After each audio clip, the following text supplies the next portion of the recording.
미국은 이미 달러를 답정너로 달러는 패권이고 패권 달러, 패권 채권, 네. 미국채 이렇게 결정된 상태에서 경제가 이끌어지는 거거든요. 그 나라가 부강한 것이 아니라 네. 통화라는 것을 달러라는 화폐를 갖다 이용해서 계속적으로 여러분 안녕하세요. 경제한방의 이윤입니다. 오늘은 요즘 유튜브계의 라이징 스타를 한분 모셨습니다. KB 스타 자문단 수석 이코노미스트 유신익 박사 함께하겠습니다. 박사님 어서 오세요. 네, 반갑습니다. 네. 네. 저희 말고도 여기저기 불러주는 데 많을 것 같더라고요. 네, 아니 뭐 찾아주시기도 하지만 또 네.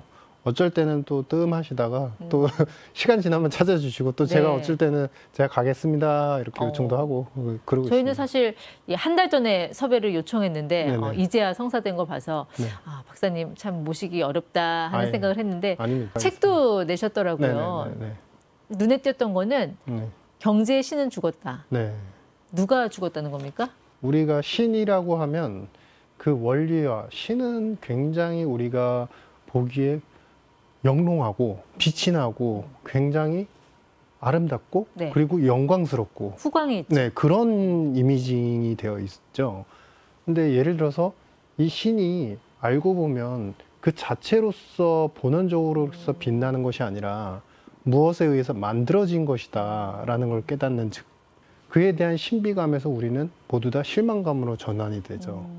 신은 죽었다는 의미는 네. 신의 그 본원적 태생과 원리가 이제는 너무나 일반화되고 인위적이란 걸 우리가 깨닫기 시작했다. 미국의 신비함은 깨졌다. 이런 의미로 이제 제가 주제를 줬습니다. 그러니까 죽었다고 하는 그 경제의 신이 바로 네네. 미국이었군요. 네, 맞습니다. 네.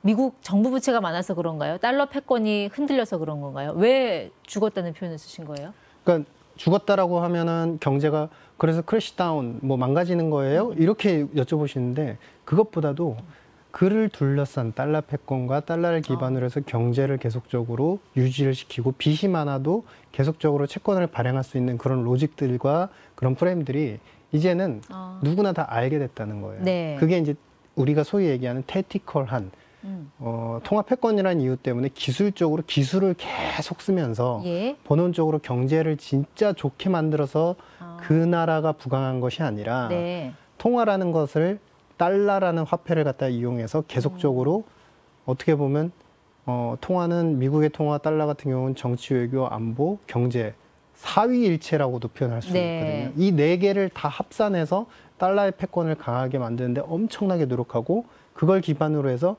빚이 많던 적던 항상 채권을 발행해서 외부에서 돈을 유입시켜서 가게를 부자로 만들어주는. 그래서 가게는 외부에서 계속 물건 사니까 경상수지 적자죠. 그러니까 박사님 말씀을 정리하면 네네. 그동안 우리가 달러는 킹, 달러는 네. 최고야, 달러밖에 없어라고 했던 네. 거는 네. 사실 미국 경제가 좋아서가 아니라 네. 정치, 안보, 군사, 외교 어떻게 보면 맞습니다. 군사력 1위가 만들어낸 네. 달러 패권, 네. 그러니까 탑다운 방식이라는 네, 맞습니다. 거예요. 근데 맞습니다. 지금 그게 이제 흔들리고 그렇죠. 깨졌다. 네. 그러니까 우리가 혼돈하는 게 바로 그건 거예요. 우리는 철저하게 어찌 보면 수출 국가로서 성장을 하다 보니까 한국에 있는 분석가들과 이코노미스트 분들은 바텀에서 자꾸 접근을 하세요. 네. 왜냐하면 수출이 잘 되고 성장이 잘 돼야지 우리 환율이 좋아지고 안정되는 걸 봤기 때문에 그렇죠. 네. 그러면 미국 경제가 흔들리고 빚이 많고 어떤 경제 지표가 악화되면 달러가 무너진다고 자꾸 생각을 하세요. 바텀업이 아니고요. 네. 미국은 이미 달러를 답정너로 달러는 패권이고 패권 달러, 패권 채권, 네. 미국채 이렇게 결정된 상태에서 경제가 이끌어지는 거거든요. 그러면 이 달러에 대한 패권은 어디서 나오냐? 바로 시스템적인 정책에서 다 나온다. 네. 그게 뭐랑 연결되냐면 외교, 안보, 정치하고 다 연결이 되는 거고 예. 그것을 쌓기 위해서 지금 80년대 이제 그 전에는 원래는 우리가 파운드, 스털링 블록이라고 하는 파운드가 제일 통화였는데 그 통화가 넘어온 이후 지금 거의 한 50년 가까이죠. 네. 50년 가까이 1등을 하고 있어요. 그러니까 이 1등을 어떻게든 유지시키기 위해서 외교적으로, 안보적으로, 정치적으로 엄청난 노력을 하는 거죠. 네. 그래 맞잖아요, 미국이. 그렇죠. 그래야만 이 빚이 많은 우리의 국가의 통화를 계속적으로 밖에서 요구하고 요청할 네. 수 있는 그 시스템을 유지할 수 있으니 네. 어느 한 부분에도 어떤 빈틈이나 결함이 가지 않게끔 예. 굉장히 열의를 쏟고 있는 중이다. 네, 그런데 뭐 이렇게. 그 경제의 신이 죽었다라고 하는 거는 지금 정치, 군사, 외교, 안보 이 미국의 이 영향력이 흔들리고 있다. 이렇게 판단을 하시는 건가요? 그건 아니죠. 바로 2000년 초반만 해도 우리 이제 많은 국가들이 미국을 다 그 로망했습니다. 네. 왜냐하면은 저렇게 해서 채권을 발행해서 금융수지 흑자를 만들어서 가계를 부자로 만들어서 이렇게도 경제를 꾸릴 수 있네. 금융의 선진화된 기법이야라고는 했지만 이제 거의 20년 가까이 지나고 나니까 야 그냥 통합 패권이라는 거 이유 하나만으로 계속 빚을 계속 찍어내가지고 네. 돈 그거 가져와서 경제를 이끌어가네. 야 저거는 통합 패권만 차지하면은 누구든 할 수 있는 거 아니야. 예. 기술적인 전법이잖아. 왜냐면 돈 들어오면 돈으로 할 수 있는 건 너무 많거든요. 네. 정부도 충분히 할 수 있습니다. 가게도 부자가 될 수 있고요. 예. 그러니까 그런 부분에 대해서 이제는 로직을 다 알아버린 거죠. 그러니까 미국의 그 그쵸. 국채를 그동안 쫙 사들였던 그 수많은 빚쟁이들이 이제 어떤 미국의 그 히든 카드를 이미 그 패를 다 그렇죠. 읽어버렸다. 패가 좋은 표현이게 됐고 경제적으로는 택티컬한 약간 기술적인 전법들을 계속 쓰는 거고. 네. 그러니까 최근에 이제 여러 가지 경제 상황을 놓고 보면 블록화되지 않습니까? 이렇게 절단되지 않습니까? 네. 중국은 중국 그룹끼리, 그다음에 미국은 그렇죠. 미국 그룹끼리만 뭔가 이렇게 아우러지고 있는데, 그러니까 중국은 이제 거기에 대해서 불만을 가져왔던 거죠. 예. 왜냐하면 본인들도 예전에는 이제 값싼 노동자의 공장 역할을 했지만 이제 생산도 많이 하고 돈을 벌고 이제 좀 GDP 규모도 커졌으면 네. 우리도 그런 금융 기법을 쓰고 싶은 거지. 그렇게 생각을 하면서 본인들이 열심히 노력을 해가지고 CIPS라는 위안화 시스템들 만들고 2015년 그쯤부터 이제 미국이 하는 그런 행태들을 많이 따라하기 시작했습니다. 그럼 미국의 국채를 그동안 많이 사줬던 중국, 뭐 사우디, 네네. 일본 등이 이제 우리 좀 미국 국채 안 살래 하는 게 네네. 그런 어떤 달러 패권에 대한 의심이 들기 시작했다. 그래서 경제신은 죽었다. 이렇게 보시는 건가요? 미국만 선봉하는 시스템에서 자기는 빠져나오고 자기들도 미국과 같은 시스템을 만들고자 하는 내가 신이 되겠다. 내가 신이 되겠다. 그 순간 그러니까 신의 존재는 누구도 부정하지 않아요. 그럴 때는 신은 영롱해요. 근데 그 존재를 내가 신이 되겠어 차라리 이럴 때는 바로 어떻게 되겠어요? 그 존재의 어떤 신빙성, 그다음에 신뢰성들이 무너지게 되죠. 그렇죠. 그게 바로 중국이라는 얘기시죠? 맞습니다. 그러니까 그런 생각도 들어요. 네. 그러니까 시장의 능력을 갖고 있으니까 미국은 그게 가능했던 거고 네. 중국은 그런 능력이 있습니까? 그런 능력을 이제 갖춰가려고 하는 거죠. 그러니까 이 차를 정말 멋있는 슈퍼카를 가져와가지고 그 차를 사기만 하면 당신이 1등으로 인정, 이게 아니라는 거죠.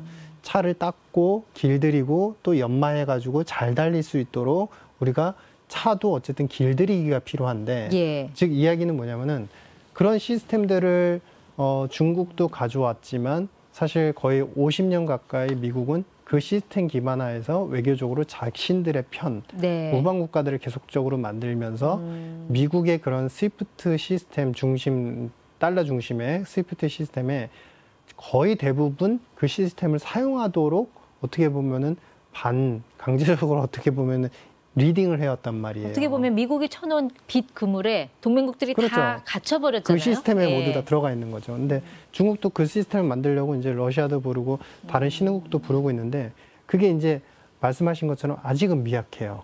그렇죠. 네. 근데 아직은 미약한데 그리고 특히 제일 중요한 부분이 채권 시장을 개방을 해야 됩니다. 그러니까 미국처럼 채권을 외국인들이 그리고 자신들의 어떤 블록 국가들이 살 수 있도록 이렇게 개방을 시켜놔야 되는데 중국은 개방조차 안 되어 있어요. 그렇죠. 예. 그러니까 이런 시스템에 대해서 하나하나 이제 굉장히 오랜 기간 신뢰를 쌓고 자신의 블록 국가들한테 또 리딩을 하는 기관들은 최소 3, 40년 이상이 걸린다. 걸릴 거다. 그러니까 달러와 위안화가 본격적으로 맞붙어서 진검승부를 펼치기까지는 아직은 시간이 필요하다. 굉장히 많이 남아 있는 거죠. 근데 사실 그래요. 자동차 생산량만 봐도 미국이 한 1,550만 대, 네네. 중국은 한 3,000만 대. 네. 벌써 더블 차이가 나거든요. 네네.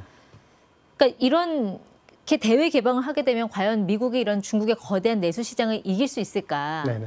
약간 이제 우리나라의 시각에서 분석하는 분들이 자꾸 이제 딜레마에 빠지는 부분입니다. 시장 파이와 경제 생산성만 놓고 그리고 어떤 인적 자원의 우수성만 놓고 네. 그래서 통화가 어느 쪽이 셀 거야라고 생각하는 거는 바텀업의 차원이에요. 결정적으로. 자, 이런 말씀을 드릴게요. 2000년 초반 이후 지금 세계 경제는 모두 다 저성장의 프레임에 갇혀버렸습니다. 이런 저성장 프레임에서는요, 누가 성장을 많이 하고, 그러니까 예를 들면 그거예요. 우리 이제 쉬운 이제 농담으로 도찐개치라는 표현을 하잖아요. 네. 그러니까 성장이 여기서 갑자기 어느 나라가 막 진짜 모든 나라가 저렇게 저성장인데 10% 이상 성장을 해요. 예. 그러면은 그러한 이렇게 발전적인 국가가 라이징하면서 나타나게 되면 그런 국가는 통화에 대한 어떤 패권력이 달라질 가능성은 있습니다. 왜냐하면 너무 강하게 성장하니까. 하지만 아무리 해봤자 지금 중국 같은 경우도 5% 언저리에서 성장을 하면서 서서히 둔화될 가능성까지도 네. 있는 상태인데 미국은 사실 올해만 놓고 보더라도 실질 성장률이 2% 수준이란 말이죠. 네. 그러니까 그 갭 차이가 사실 크지 않다는 그렇죠. 거예요.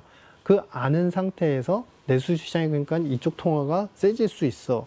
달러가 위협을 받을 수 있어라는 로직은 예. 어떻게 보면은 이미 만들어 놓은 판에서 달러는 이미 1등인 거고 나머지 통화들은 어차피 이제 2등, 3등 이렇게 네. 내려가 있는 랭킹이 되어 있는데 경제가 좋으면은 이 랭킹이 언제든 바뀔 수 있다라는 예. 그런 로직으로 이해를 하시지만 실제로 전 세계적인 어떤 경제 시스템의 프레임은 우리가 자본주의라고 표현을 하죠. 경제가 있고 자본주의라는 시스템들은 자본주의는 어떤 이윤을 추구합니다. 예. 특히 이제 금융적 자본주의라고 표현을 하는 거는 금융의 이득을 가지고 경제의 도모가 되게끔 합니다.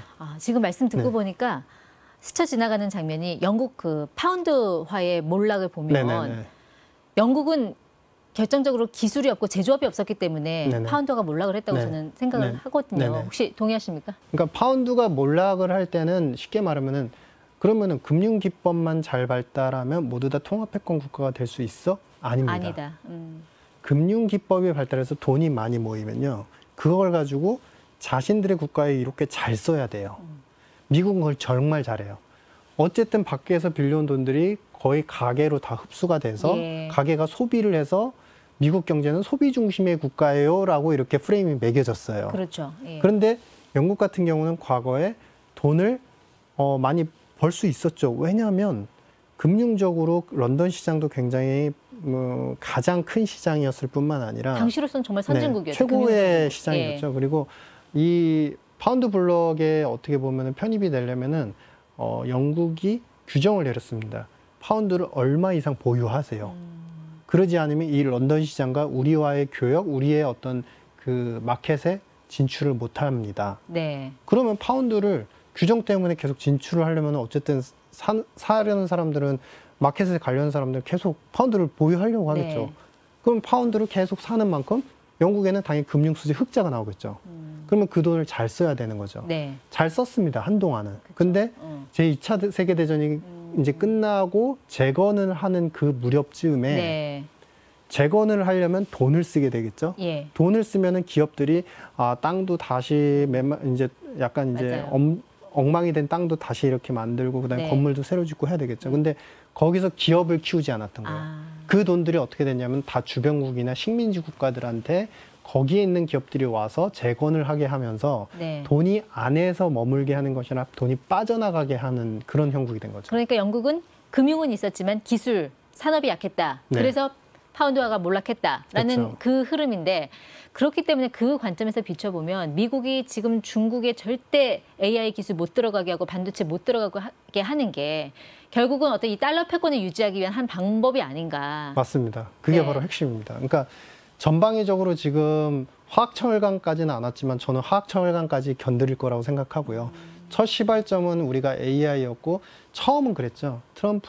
예전 트럼프 대통령 시대에 일단 무역관세라고 표현을 했고 네. 그다음엔 산업에 대해서 본인들이 수출을 할 수 있는 국가인데도 수출을 막기 시작했던 게 AI였고 네. 최근에는 뭐 아직 좀 더 지켜봐야 되겠지만 바이오 산업으로까지 이제 확장이 되고 있고 앞으로 남은 부분은 화학철강, 그러니까 전통 제조까지 남아 있습니다. 그러니까 엔비디아 칩 같은 거 많이 만들어서 14억 중국 땅에 팔면 돈 얼마나 많이 벌겠어요. 네. 그걸 막는다라는 거는 네네. 분명히 이 위안화를 의식하고 어떤 달러 패권을 유지하기 위한 하나의 전략이 아닌가. 그렇죠. 미국의. 굉장히 사실 통합패권이 어떻게 보면은 뭐 정치 외교 안보 막 되게 복잡하게 말씀드렸지만 간단해요. 그러니까 사실은 첫 번째, 우리의 상품을 살려면요. 네. 예를 들어서 되게 고급 비누가 있어요. 이 비누를 살려면요. 내가 앵커님한테 이 비누 쓰시겠어요? 그러려면요. 내가 만든 돈으로 지불하세요. 그렇죠. 이런 방식이 계속 반복이 되면 패권력이 계속 쌓이게 되는 겁니다. 아니, 그래서 미국이 이미 그 채권 국가들, 자기네들 채권을 떠넘긴 국가들을 굉장히 다변화시켜놔서 네네. 그러니까 미국은 아무리 정부 부채가 많아도 맞습니다. 와서 야 돈 내놔 하고 멱살 잡을 맞습니다. 주체권이 없잖아요. 그게 예. 핵심이에요. 그러니까 우리는 빚이 많다는 거에만 집중을 하고 파이가 크다는 거에 집중하는데 중요한 건요. 이 빚을요. 라이징하는 2등 국가한테 엄청나게 많이 줬으면 미국도 위험해져요. 네. 영국이 그걸 잘 못했어요. 이미 2등으로 따라오고 있는 국가인 미국한테 그 당시에 재건을 하면서 빚을 엄청나게 많이 지게 됐고 돈들이 재건으로 쓰려고 모은 돈들이 다 밖으로 빠져나가면서 예. 부채가 쌓였는데 그 빚을 누구한테 줬냐면 미국한테 다 줬습니다. 아. 오로지 포지셔닝이 미국한테 다 부채가 들어갔어요. 그러니까 미국 입장에서 1등 국가였는데 나는 네. 2등이었는데 빚을 나한테 되게 많이 줬어. 당신도 안 갚어? 롤오버 안 해주겠어. 당장 갚어. 네. 그러면서 그렇죠. 이제 이 시스템들이 뒤바뀌게 되는 거죠. 근데 미국 같은 경우는 지금 그러할 개연성을 이미 사전적으로 굉장히 많이 차단해 놓은 게 이미 15년도 이전부터 연준의 역할 변화라는 그럴듯한 표현으로 연준이 많은 채권을 사주고 있어요. 미국 국채 한 30% 이상 그쵸. 사주고 있죠. 예. 20%에서 30%그 비중은 항상 약간 차이는 나는데 상업은행도 사고 있죠. 그렇죠. 25% 예. 30% 사고 있고 상업은행들도 10에서 15% 사주고 있고 그러니까 내수 기관들이 40~50%를 사주고 있다는 거예요. 그럼 상업은행이 부실하면 미국은 문제가 커질 수 있겠네요. 그래서 이제 부실하지 않게 우리가 돈을 걷어들이는 기간 동안에도 연준이 계속적으로 상업은행의 돈이 메마르지 않게 큰 정책 2개를 시행하죠. 첫 번째, 지급 준비 비율이라는 게 있어요. 네. 지급 준비 비율. 그러니까 예를 들어서 은행에 예금이 100만 원이 들어오면은 20만 원만큼은 돈을 줘야 되면 어쨌든 준비금으로 킵을 해놔야 된다는 거예요. 그래서 킵을 해놔야 되는데 이 지급 준비금 비율을 0으로 만들어 놨습니다. 즉 굳이 킵 안 해놓고 있어도 돼. 그러니까 은행의 입장에서 예금이 들어오면 그 예금을 가지고서 대출도 열심히 정말 해주고 리스도 엄청나게 열심히 해주고 투자도 열심히 해주고 그러다 보니까 국채시장은 금리가 높아도 항상 어느 정도 안정적인 상황이 네. 반복이 되고 그러니까 어찌 보면은 우리가 미국의 내수 상황을 보면은 정부, 연준, 상업은행 이 삼위일체의 기관으로서 하나로 다 통일이 돼가는 정책들을 네. 만들고 있으니 빚이 얼마이든 이 안에서 해소만 될 수 있으면 네. 사실 그건 숫자에 불과한 상황이 된다. 그러면요, 박사님. 네네. 미국은 결론은 별 문제 없는 거잖아요. 채권국도 다변해놓고 연준이 사죠, 상업은행이 사죠. 근데 왜 경제의 신은 죽었다라는 결론으로 가는 거죠?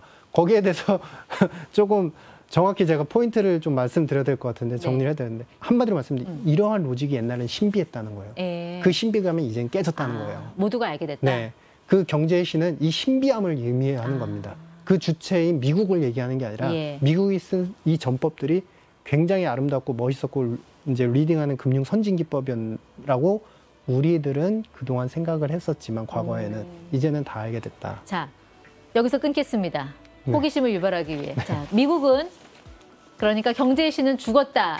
대신 새로운 카드를 준비하고 있다라는 이야기가 곧 이어질 텐데요. 자, 이거는 우리 유신익 박사와의 2편에서 또 자세히 알려드리도록 하겠습니다. 박사님 그때 다시 나오실 거죠?